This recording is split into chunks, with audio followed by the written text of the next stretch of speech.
Bueno, compañeritos, estamos viendo el número de huesos. Sepa que no se me confundan. Esto es el hueso sacro y están viendo cómo cada una de estas protuberancias era una vértebra individual y cómo todos se fusionaron. Miren, ¿sí ven? Esta era una, otra, 5 y hasta 6. ¿Sale?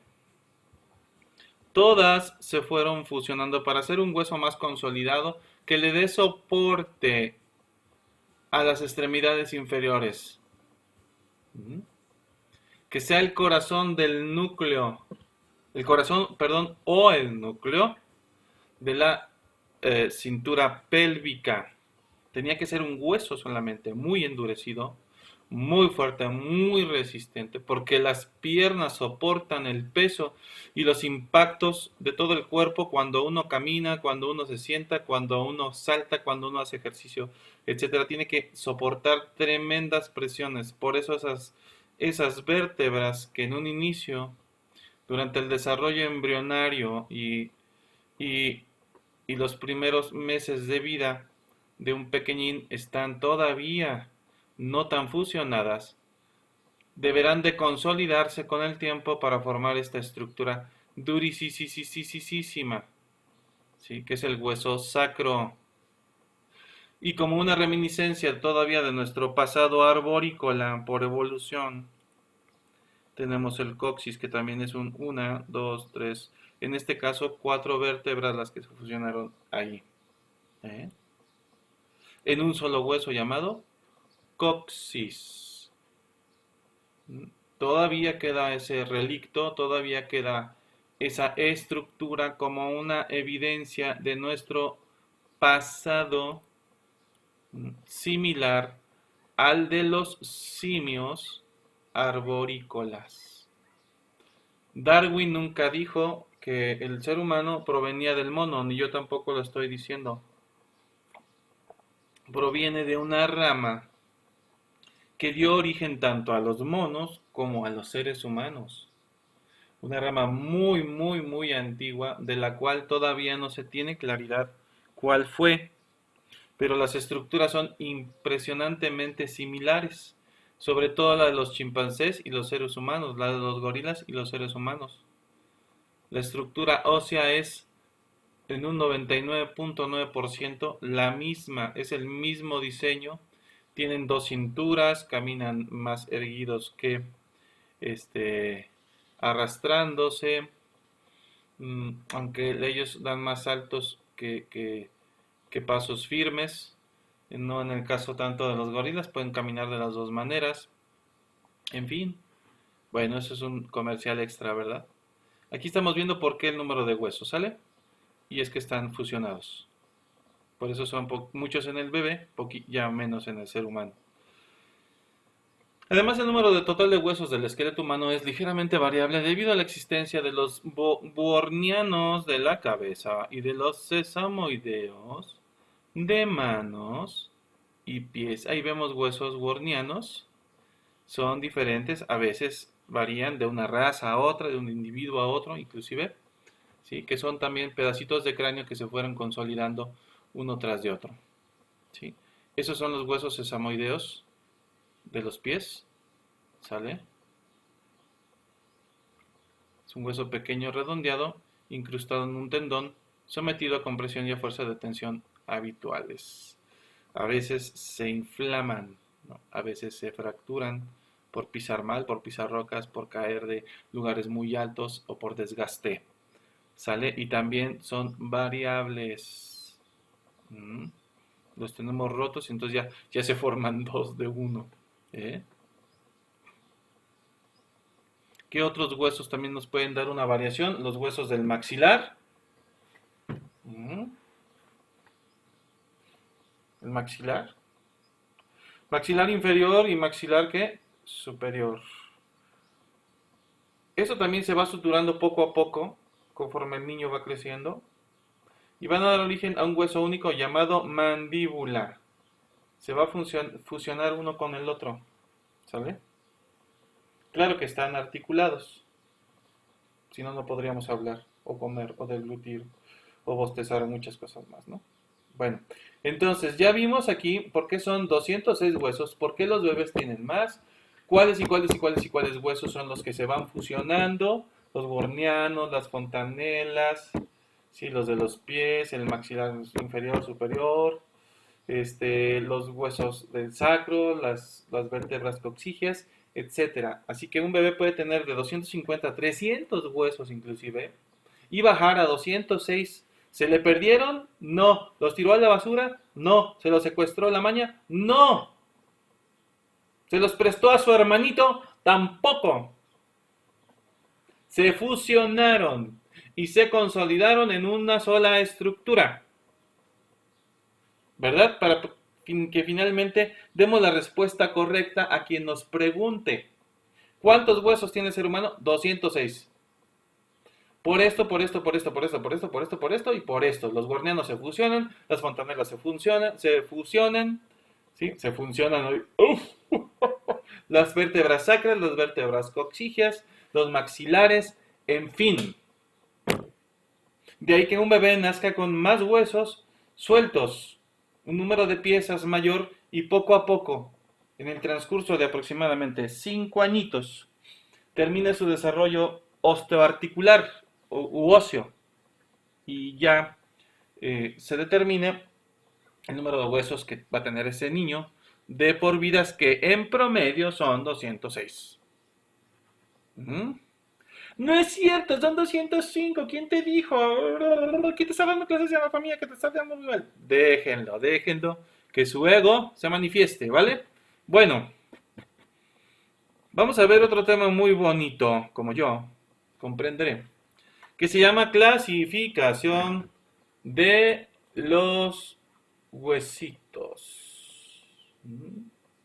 Clasificación de los huesos.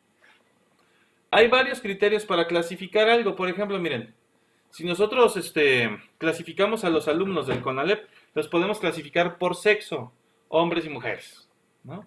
Los podemos clasificar por estaturas, chaparritos, altos, medianos y minions. Los podemos clasificar por su nivel de estudios, ¿no? Muy estudiosos, poco estudiosos.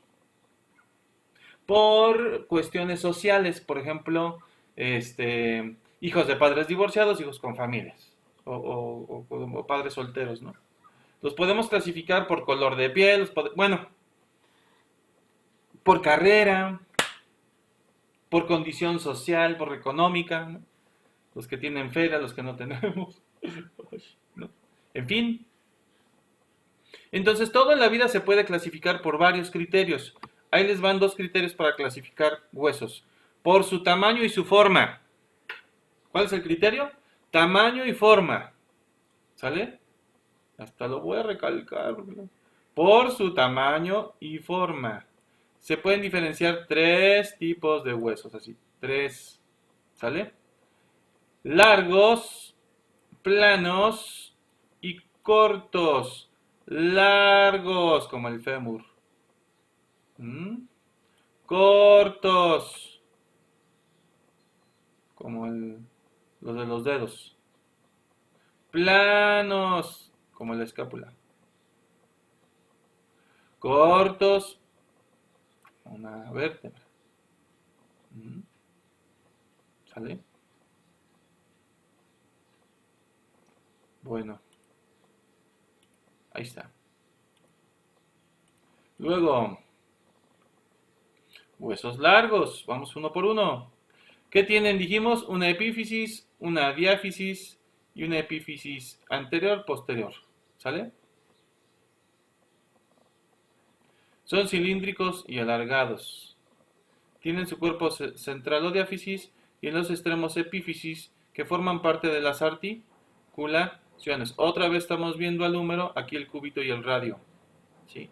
La zona en la que se unen la diáfisis con los extremos óseos se conoce como metáfisis. Entonces la metáfisis vendría siendo esta línea aquí porque se une uno con otro. Se une diáfisis con epífisis, esta le vamos a llamar metáfisis. Pero con que se aprendan diáfisis y epífisis, ¿vale? Okay. Con eso es suficiente. ¿Cómo son los huesos largos? Pues tienen una cavidad que está llena de médula ósea, ya la podemos ver aquí. Esta es la cavidad. ¿Mm? Esta es la médula. Este es hueso esponjoso. Este es hueso duro. ¿Vale? Está rellena de un tejido óseo esponjoso, poco denso. En las zonas centrales de los huesos, la cavidad alberga un tejido distinto, la médula ósea.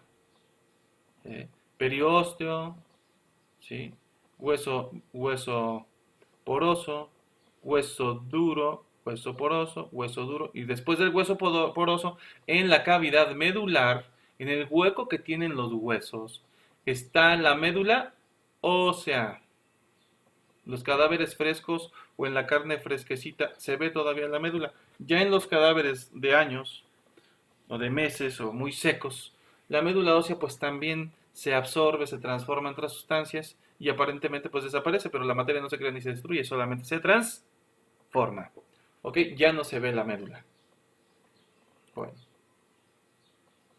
Y otra vez, epífisis proximal, epífisis distal, epífisis anterior o posterior, diáfisis, lo de en medio, ¿verdad? Y volvemos a ver la estructura del huesito muy bonito, la cual ustedes van a repasar. La van a repasar porque les vamos a poner imágenes así, ¿m? Con las partes. Esos fueron los huesos largos. Huesos largos son los de las extremidades, miren. Si ven tibia y peroné, fémur, radio, cúbito, húmero. ¿Sí? Izquierdo y derecho. ¿Mm? Luego están los huesos planos. ¿Cuáles son los huesos planos? Pues los que no están largos. Ni tampoco están cortos. Los huesos planos son como los de la cabeza, compañeros, los del cráneo. Si estamos hablando de huesos, se llama cráneo. Si estamos hablando de todo el conjunto de órganos, cerebro y todo, estamos hablando de la cabeza. Pero aquí como son huesos, los huesos de la cabeza se llaman cráneo, ¿verdad? Bueno. ¿Qué otro hueso es plano? El esternón, que está aquí en medio, que protege al corazón en medio de las vértebras. Las costillas son planas y largas, ¿sí las han visto o no? No son cilíndricas. No son como un tubo, son planitas. Cuando uno come costillas de puerquito y le quita toda la carnita del hueso, ñam, ñam, ñam, ¿no? Entonces quedan planitas.